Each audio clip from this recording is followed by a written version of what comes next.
नमस्कार, आप देख रहे हैं प्रभा साक्षी और मैं हूं आपके साथ रेणु तिवारी। हमारा खास प्रोग्राम है न्यूज़ रूम। ईरानी हमले के बाद अब इजराइल क्या करेगा, उसकी क्या प्रतिक्रिया होगी, इस पर पूरी दुनिया की निगाहें टिकी हुई हैं। 13 अप्रैल को ईरान ने 300 से ज़्यादा किलर ड्रोन और बैलिस्टिक मिसाइल से लेकर क्रूज मिसाइलें इजराइल पर बरसा दी तो इजराइल धमाकों से गूंज उठा। हालांकि इजरायली डिफेंस फोर्स यानी कि आईडीएफ का कहना है कि उसने 99% मिसाइलों को मार गिराया है, जिसमें अमेरिका, ब्रिटेन, फ्रांस और जॉर्डन ने उसकी मदद की है। ईरान के इस हमले का इजराइल किस तरह से जवाब देगा, ये देखने वाली बड़ी बात होगी, क्योंकि देश के राजनेताओं का कहना है कि इसका तुरंत जवाब नहीं दिया जाएगा, बल्कि सही समय का इंतजार किया जाएगा। हालांकि इजरायली सेना की यूएस और साइप्रस के साथ ज्वाइंट ड्रिल और इजरायली पीएम बेंजामिन नेतन्याहू के एयरबेस दौरे से अंदाज़ा लगाया जा रहा है कि वह बदला लेने की पूरी तैयारी में है। एक्सपर्ट का कहना है कि इजराइल बदला लेने के लिए ईरान के परमाणु ठिकानों को निशाना बना सकता है, यानी कि अब इराक अपने परमाणु जो केंद्र है उसको बचा कर रखे, अदरवाइज इजराइल कभी भी किसी भी रूप में वहां पर हमला कर सकता है। इजरायली सेना ने साइप्रस और अमेरिका के साथ ज्वाइंट ड्रिल एक्सरसाइज की है, जिसे ईरानी हमले के बदले के तौर पर देखा जा रहा है। इजरायली सेना के सूत्रों के जरिए बताया गया कि ड्रिल एक्सरसाइज में लंबी दूरी के हमलों को अभ्यास किया गया है। इजरायली प्रधानमंत्री नेतन्याहू ने हाल ही में तेल नौफ एयरबेस का दौरा किया, जिसके बाद बदले की कार्यवाही की आशंका लगाई जा रही है। ईरान के पास यूरेनियम की बड़ी तादाद में स्टॉक है, इसके लिए उसने यूरेनियम प्लांट इजराइल के लिए हमेशा से चिंता का विषय रहा है। यूरेनियम परमाणु बम बनाने के लिए सबसे अहम पदार्थ होता है। यूरेनियम से ही परमाणु विस्फोट में चैन रिएक्शन होता है, जिसकी वजह से विनाशकारक जो धमाका होता है और पूरी दुनिया को जो तबाह कर सकता है, वो इसी वजह से ही होता है। इसके अलावा अपने हमलों के बाद ईरान ने इजराइल को चेतावनी दी है कि वह मजबूत और अधिक दृढ़ तरीके से जवाब देने में कोई भी संकोच नहीं करेगा। ईरान यहीं पर नहीं रुका है। ईरान लगातार इजराइल को चेतावनी दे रहा है कि वह किसी भी तरह से नहीं झुकेगा और पहले के अकॉर्डिंग इस बार वो काफ़ी मजबूत और दृढ़ तरीके से इजराइल पर हमला करने में कोई भी संकोच नहीं करेगा। इजराइल के प्रधानमंत्री नेतन्याहू ने रचनात्मक और आक्रामक तरीके से जवाब देने की कसम खाई है। कहा है कि इजराइल वर्षों से ईरान द्वारा सीधे हमले की तैयारी कर रहा था। इजराइल ने अपने खिलाफ दागे गए 300 ड्रोन और मिसाइलों में से 99% को मार गिराने का भी दावा किया है। इजराइल ने भी यूएनसीसी से तुरंत बैठक बुलाने और उसके बहुत आतंकवाद संगठन घोषित करने का अनुरोध भी किया है।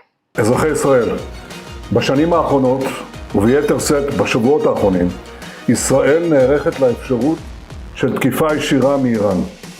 מערכות ההגנה שלנו פרוסות. אנחנו ערוכים לכל תרחיש, הן בהגנה והן בהתקפה. מדינת ישראל חזקה, צה"ל חזק, הציבור חזק. אנחנו מעריכים את ההתייצבות של ארצות הברית לצידה של ישראל, וכן את התמיכה של בריטניה, צרפת ומדינות רבות אחרות.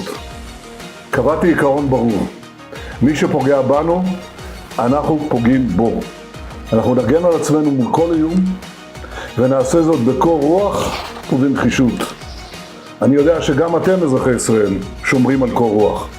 אני קורא לכם לשמוע להנחיות פיקוד העורף. יחד נעמוד, ובעזרת השם, יחד נתגבר על כל אויבינו. इसी बीच यूके के पीएम ऋषि सुनक ने भी ईरानी हमले पर अपनी पहली प्रतिक्रिया देते हुए इसे खतरनाक और अनावश्यक वृद्धि बताया है। उन्होंने आगे कहा है कि वह स्थिति को कम करने के लिए सहयोगियों के साथ काम करेंगे और G7 नेताओं के साथ बैठक के लिए उत्सुक रहेंगे। जैसे जैसे पश्चिमी एशिया संकट गहराता गया है, जर्मन चांसलर और अन्य विश्व नेता इजराइल के साथ एकजुट नजर आए हुए हैं। Well, last night, Iran launched a barrage of missiles and attack drones across the Middle East towards Israel. This was a dangerous and unnecessary escalation, which I've condemned in the strongest terms. Thanks to an international coordinated effort, which the United Kingdom participated in, almost all of these missiles were intercepted, saving lives not just in Israel, but in neighbouring countries like Jordan as well. The RAF sent additional planes to the region as part of our existing operations to counter Daesh in Iraq and Syria. I can confirm that our planes did shoot down a number of Iranian attack drones, and I want to pay tribute to the bravery and professionalism of our pilots flying into the face of danger to protect civilians. Well, as I said yesterday, it's clear that Iran is determined to sow discontent and destabilise the region, its own backyard. That's very clear from its actions. If this attack had been successful, the fallout for regional stability would be hard to overstate. And we stand by the security of Israel and the wider region,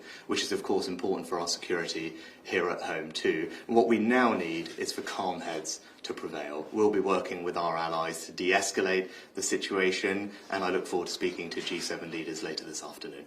संयुक्त राष्ट्र प्रमुख Guterres और कनाडाई PM Justin Trudeau ने भी हमले की निंदा की है। हालांकि बाद में 14 अप्रैल को ईरान ने कहा कि तेहरान की ओर से इजराइल के खिलाफ सैन्य अभियान समाप्त हो गया है।